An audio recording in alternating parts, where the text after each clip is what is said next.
Good morning. This is Reverend Lorena Walsh, and I come to you from Celestial Time in Hartsville, Indiana. And today we're beginning our basic holistic astrology class. I'm going to begin by teaching about the planets, because the planets are the tools that we use the astrology signs. Aries through Pisces. We will be covering more later. Almost everyone that has an interest in astrology has at least some degree of understanding of what the signs mean. But as I said, we'll go into of that a lot more later. The planets are the tools that we use, and I feel like they're the most important part. Okay. Um, First thing I like you to understand completely is that you have an astrology chart. Everybody has an astrology chart. You are not your astrology chart. Don't fall into the trap that goes, oh, my chart says that this is a good day or this is a bad day or what we should do, and then become that, because that is a trap and it'll get you nowhere. Okay. You can't use a tool if you expect the tool to use itself. Okay. Um, Natal astrology, which is what we're studying now, is a portrait of your identity.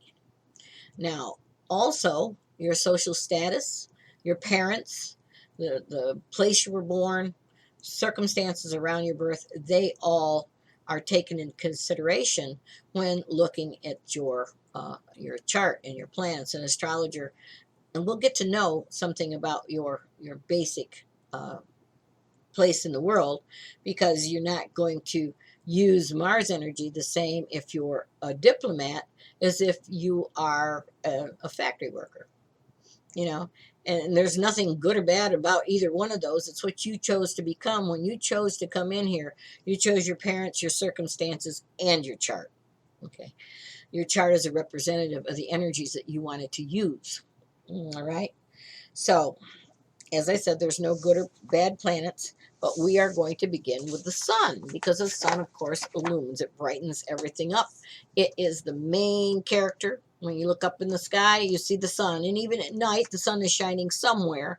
The earth is transparent as far as the chart is concerned, and it just shows where the sun is in its apparent motion around the earth. We're actually going around the sun, obviously, but apparent, in other words, the way it looks from Earth, the sun is in different sectors of the sky, from sunrise to sunset, and then midnight till dawn. Okay, but anyway, here is the gift of the sun.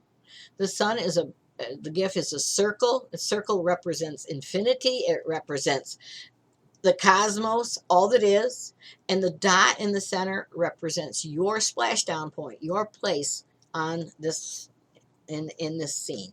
Okay.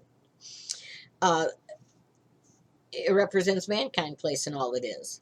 The sun rules the sign Leo. Okay. Leo wants to shine. Kings and queens, important people and monarchs, they're all Leonian. Whether they have the sun in Leo or not is not the point. The point is they're using the energy of Leo as a monarch. Okay. But Leo came to learn how to shine. Most Leos are defending their right to be, their right to shine in one form or another, because your Leo energy, where do you fit in? You fit right in the center. Don't forget, you're the dot. You're the point of light in the center of creativity where you stand. Okay. And it is what you're becoming. A lot of times you don't move into your sun energy until you're 45 years old. Okay. A lot of people, I have an astrology show in the Renaissance, and I have all of these signs out here, and they're looking and reading their little sign on the little necklace out there, and they go, I'm nothing like that. Well, perhaps you haven't become that yet, or perhaps you are using an aspect of that isn't written down on that little card. Okay. Anyway, the next sign of most importance is the moon energy. The moon is represented by the crescent moon. Okay. The moon rules the tides. It rules the emotional energy. It rules all the water in your body, because we're 95% water. So the moon sways you this way and that. You hear a lot of, oh, the full moon is out, all the crazies are out, and the cops on a full moon are out there you know, because they know that things could get a lot more intense a lot faster. Well, that doesn't mean that your moon is where you're crazy, you know, but your moon is your reigning need for security and safety. Okay. Your moon is where you feel safe and comfortable, warm and fuzzy inside. It represents the parent. It represents the sign of Cancer. Cancer rules the parent, rules real estate, land, groundedness, places where you feel safe. Okay. So wherever your moon is in your chart, that is where you're going to need to shore that up and feel safe and comfortable there. And we'll get into it more later, but the aspects to it tell you how that happens and the other planets. It's all a big package. You can't just single out any one planet and say, well, this is the way I am this way. We have to learn it that way, but then you have to see the bigger picture when you look at a chart. Okay, we'll get into that later on. Okay, but the moon rules your deepest inner desires. Your reigning need is the moon. Okay, Mercury is the next planet up. Mercury is the messenger of the gods. Okay, the planet Mercury is never too far away from the sun. It never gets past 28 degrees away from the sun. That's as far as it can get. Okay, and when it's really close in a chart, when the sun is very close to the Mercury, like within a few degrees, we call it via combust or burn up. Okay, in other words, what you came to do and how you speak about it, you can get very intense that way, or else, you know, your energy to communicate is in somehow on fire. You know, a lot of authors and different things have a via combust Mercury. Also, a lot of advocates and a lot of you know, all kinds of people that need to communicate strongly. Okay. Uh, you can easily remember this symbol because it looks like the microphone. Here's the old, remember the old-fashioned microphone? Hello, lords and ladies and gentlemen. I now have something to say, and I'm saying it with great gusto. That's Mercury. Okay. Now, Mercury rules two signs. And I firmly believe that there is a planet for every sign, but they haven't discovered them all yet. I mean, it hasn't been that long in the 30s that they discovered, you know, the outer planets, Neptune and out, you know. So in Gemini, which is a double-bodied sign of the twins, Mercury communicates. There's the writers, the speakers, the teachers, the people that get the information out, the computer guys, okay, things like that. Mercury rules computers in some way. Your Aquarius rules them as well, but that's different. There's more. Okay, there's always more, right? But in Gemini, yak yak yak yak yak yak yak. Okay, lots of talking, lots of communication, one with the other and everyone else. Twins were born communicating with each other. You know, they probably did that in the moon. You know, and Virgo, on the other hand, is said to be ruled by Mercury, but many astrologers these days are now really feeling that Chiron is the ruler of Virgo. Virgo is situated in the sixth natural house of the zodiac, and that is the house of healing and health and work and service. And Virgo's mantra is, I came to serve. Okay. So when you come to serve, how you serve is through your ability to communicate, but it's a little bit more the healer. You're wanting to do so for the good of humanity or mankind or something, you know. We'll get into more of that later and more of the outer planets later, much later in this class. Okay. But just remember, Mercury rules communication and transportation of all kinds. Okay. The next one we have is Venus, the goddess of love. See Venus here. You can remember the symbol for Venus because it looks like a mirror, handheld mirror. Remember the old hand? Oh, I am so. Oh, am I all right? How do I look? Okay. Venus can rule vanity. Okay. We play with it and kid around that. But Venus is where your reigning talents are. Venus is what you're good at, what you love to do, what impassions you and empowers you. When you're using your Venus energy, right? You're creating, okay, and you're loving it. A lot of Venus energy, music and art, and all the things that have to do with the finer side of humanity. Okay, Venus rules romance. It rules I love you. I I love you If Venus and Mars are together, I love you passionately. Okay. But that's a whole, how Venus and Mars are connected to each other will tell about how a person relates to the opposite sex. You know, how they get along or don't get along, such as that. But that's an interpretation. And later, I just give you little hints here and there so you can see where we're going with this. It's not just dry. Because when it's just dry, it's blah, blah, blah. Venus rules passion and, no, Venus rules your romantic interest and like I said, blah, blah, blah. And it just gains speed on the way through. To me, it did anyway. Of course, I have a kind of a holistic brain. I'm severely dyslexic in some places, so my brain operates a little different than most people's. But I'm glad for that because it gives me a lot of talents that other people don't have. So I'm grateful for that. Venus uh, brings your ideas and your ideals together in value. Okay. Self worth. If you want to know, if you're counseling someone, their self worth, how they feel about themselves, how they feel in their community, you look at Venus and see where that's placed and how that works in their natal chart. Will give you uh, good suggestions and positive things on how to help that person gain in self esteem and self worth. Um, art and music, as I said, uh, they're talented, very talented. Venus energy is the musician. Okay, Venus rules Taurus and Libra. Okay, I don't know what planet there is. I feel like it is Libra that has the other planet to it. I don't know. It just feels that way to me. But Taurus is ruled by Venus for sure. And Taurus, you have the grassroots musicians. You have the people that are so talented with the things that they have and what they do. But Venus can also like too much stuff. And you know, you can get attached to your stuff with Venus. This is my stuff and I love it. It's mine. Okay. Because it is attached to your self worth and it can be attached to outward things that bring self worth.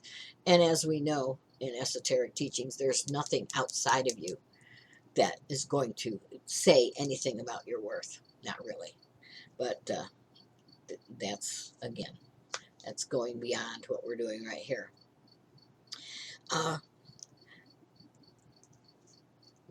Taurus loves tangible things. They love stuff. They deem things beautiful.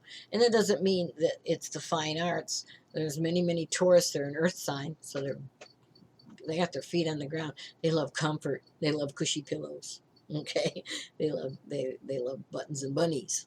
Many of them. But anyway, and then there's Libra, who they see value in fairness and in ideals. And they're also very talented, but Libra is more about the good of all, justice for all. Uh, so Venus in Libra is again an entirely different connotation. Venus sees they love everything and everyone more than sometimes one person. And interestingly enough, Libra is a sign of marriage. So they came to learn about marriage. Okay, but we'll get into more of that later. Okay. Mars, that's the god of war. You see Mars energy, it's a circle with an arrow. That's the pointy stick of Mars. That's the pow energy. Nothing happens unless Mars kicks it off. You got the moon and Mars together, and Mars hits on something in your natal chart, then something's going to happen. Okay, without Mars and without the moon, these are called trigger planets. Not too much, it all is in the mix, but it takes Mars to get the energy to happen. And where Mars placed in your natal chart is where you focus your desire. Mars is courage, it's anger. Okay, Mars needs energy to get things going, and Mars gets things going in your life. You need to hit the nail on with the hammer. Okay, you can have the hammer, you can have the nail, but Mars energy puts them together and builds a house. Okay, all right. Mars rules Aries in the lower octave of Scorpio. Okay. In Aries, they're the generals, the military people, the leaders, the people that want to fight for our country. And Mars in Aries also just absolutely sometimes they they have to be first, and then they don't want to be first because it's their sun signs. They're learning to be first. Okay, when you're in Aries, when Mars is in Aries in your chart, wherever that is located, that's where you're going to put a lot of punch in and a lot of power in. In Scorpio, now most astrologers now agree that Pluto rules the sign Scorpio, and Pluto is death and rebirth, transition and change, long-term changes in the world as we know it, earth changes. That's a Plutonian. That's in Scorpio is interested in that. But as you know, as every day Mars in Scorpio is going to look for what's underneath, what's hidden. They might not be aggressive, but they can be very calculating. Okay, and they can be somewhat brooding. Um, in Aries, the desire is to forge ahead. It can be measured or it can be impulsive. In Scorpio, it can be desire to uncover the hidden things, and it can be the conspiracy theorist of the world. You know, okay. So Mars has the energy, helps you determine whether you're going to charge forward or shoot yourself in the foot. That's pretty much it. And where I'm going to stop with the planets here because Mars is the bridge between the personal, the interpersonal planets, and the outer planets, which represent the bigger picture, the world around, the influence of others, the influence of all the different things in the world. So, but your personal planets, those planets plus the ascendant, which we'll talk about later, when you're looking at a person's deepest inner desires and also what's happening now in their chart, any questions that you have, there's many branches of astrology. Horary astrology is just simply the birth of the chart is the birth of the question, and the answer is related in the question. And then you look at those personal planets and the moon for your mundane answers all the time. So these are the mundane planets, but it's not very mundane if you've shot yourself in the foot and your relationship's gone bad and you need help with that. So you use those inner planets an awfully lot in your counseling work. So get them down, get them understood. Sit with the energy of the planet. Sit with the gifts. Understand what they mean. Um, I would like to go a little further here before I close this, and I want to talk about the planets as they relate to the chakra system. If anybody doesn't know, the chakra system is more an Eastern philosophy, but it is related to the endocrine system in your body. It is the energies that you have once you have taken on the physical body. These are how the energies go and come. They're swirling vortexes, let's say, of energy. If anybody's had any Kirlian photography, you can see the colors of your chakra and the different colors that are available because they're the same colors as the rainbow. Okay, everything is connected. We're in a big hologram here. Everything is connected. But anyway, the planets are aligned to the chakra system and can be said to rule them, or you can understand in your body. Medical astrology is especially these inner planets. Again, they rule the different aspects of your body, how they work and how they're not. It's like I have the node in Taurus in the 6th house of health, and so I had, and Taurus rules the neck, so I had neck surgery a long time ago. It's mundane, but it's amazing as you get into it to see how connected everything is. And it's also very comforting to know that you are part of it. You're not a victim of it. Okay? All right. And since you're a part of it, you can change things too. Okay? You can change how you're going to react to something that changes the whole outcome of it. Okay?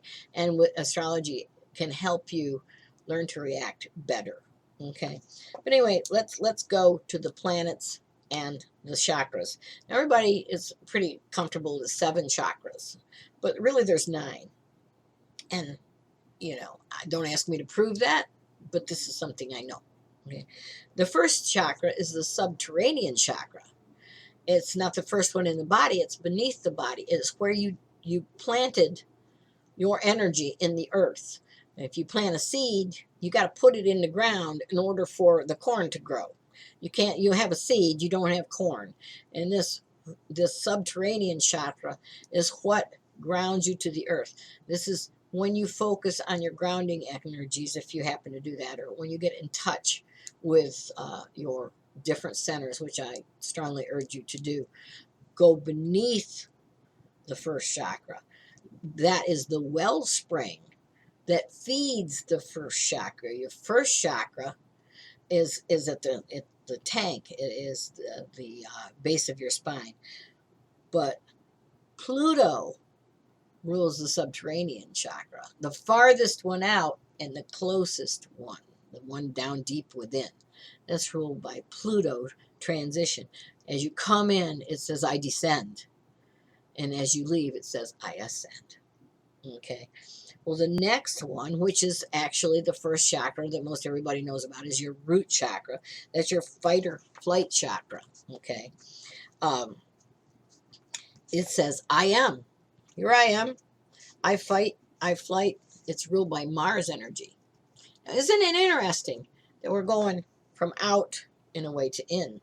Okay. The last chakra in the personal planets is the root chakra in your body. Okay. So you walk on this earth and you'll intend to expand to the higher realms. Okay. The second chakra is the feeling chakra. It's the creative energy. It's where you have children. It's where you create children, where you create your masterpieces. That chakra has to be working well in order for the rest of you to be balanced. You get all your chakras working well in your chart and your life, and everything is really just going to shine. So the second chakra is ruled by Venus, Mars, now Venus, for love, for passion, for creativity. Okay, and then the third chakra, the one here, the one in your gut, I call it the fear chakra. When you're afraid, it's in your gut. And when you know something, it's also in your gut. And the solar plexus, they say that it is the sun. Okay, the sun represents what you're becoming, and I suspect that trying to become that and wanting to create in the outer world is represented by the sun. I don't know that I exactly agree with that, but that's the prevalent wisdom, and I don't have any other ideas. I've just got to go with that. But the solar plexus is your joys, your fears, but is your to me it would be the moon, okay, not the sun, because the moon is your emotions, the tides and the fears. And then they've got the fourth chakra as the moon.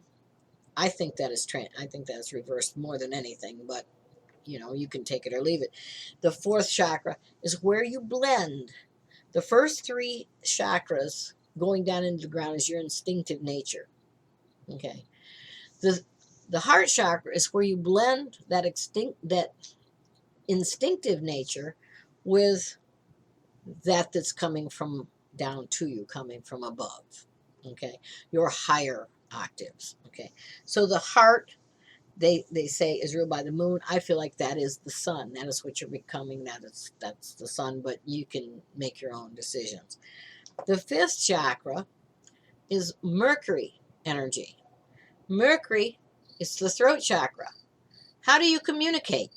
If you have to have your Mercury energy in order to communicate what you believe, what you think, what you feel, how you love. If you can't communicate it, then you're kind of stuck in the lower chakras, and you're instinctive and you're running on autopilot quite often until you can articulate what it is that you desire for your life to be. Okay. The sixth chakra, I believe, is Jupiter. They believe it's Saturn. To me, the sixth chakra is the third eye. It's expansive. It opens. It sees. Okay.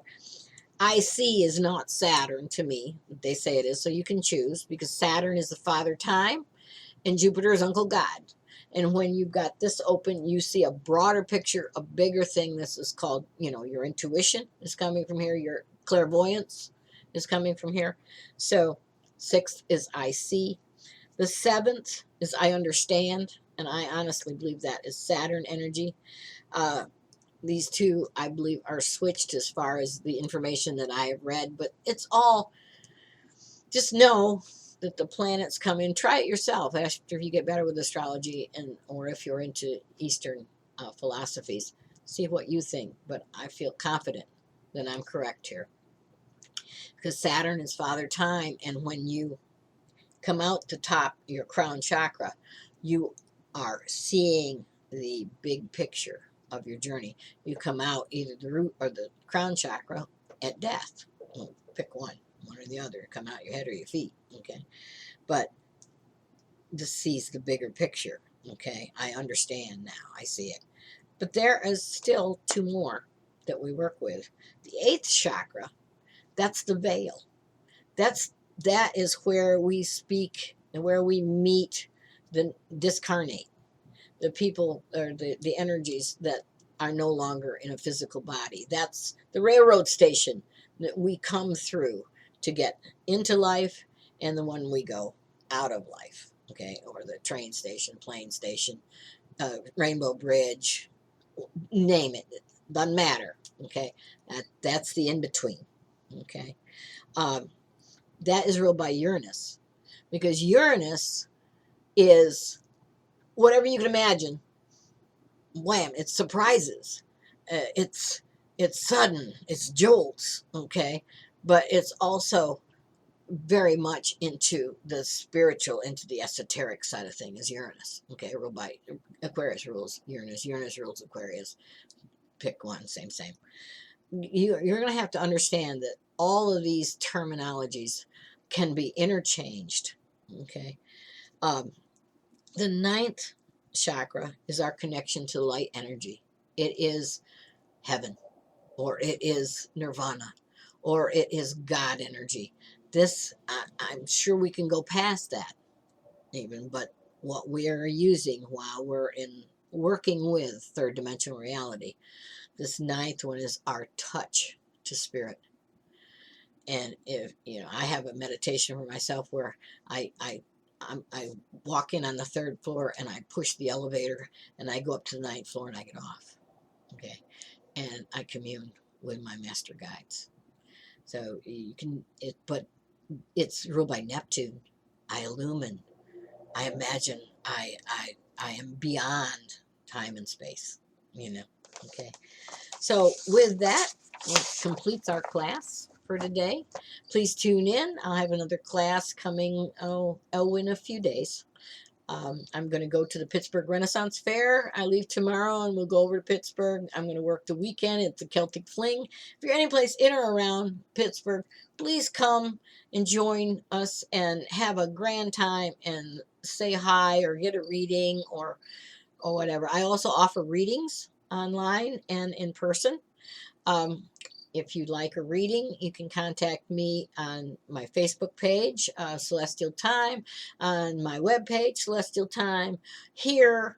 And you can message me. I'm 832-444-8380 if you'd like to call me. If you absolutely cannot find your chart anywhere else and you would like to join us, please shoot me a text and I'll just print out your chart, or I will do it and I will email it to you so that you will have it. So there's no excuses for not having your chart, because you'll need your chart as we go forward.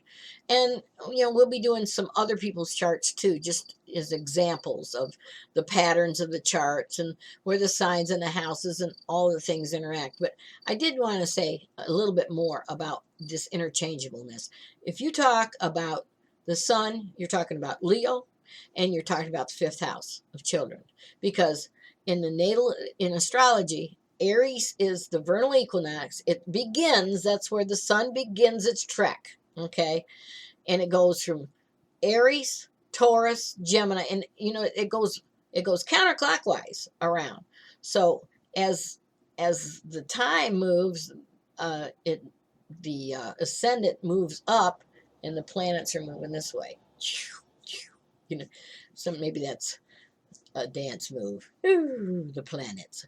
But anyway, so attributes of one can be related to the other, can be related to the other. That's why I started with the planets, because if you got what the planets rule, then when we get into the zodiac signs, you already know what planet rules, so you've got a whole lot about what's going on with that. You can read paragraphs of, Aries is the warrior, it's the blah blah blah blah blah, and it's not going to relate necessarily to anybody. So it's very difficult to learn, especially if you got a brain like mine. If you got a photographic memory and you can remember all of those paragraphs and you can take in everything you read just perfectly, well, then it's going to work for you. Go ahead and get astrology. The only way to learn astrology, any Noel Till's work is very good, although he gets a little bit heavy. But there's lots of astrology books out there. Get one and read it, and then you can follow along a little easier. But the way I do it is, you're not going to find it exactly in the book, because I've been an astrologer since 71, and I fought hard to learn how to do these charts, because I'm a BC astrologer. When in 71 they didn't have computers.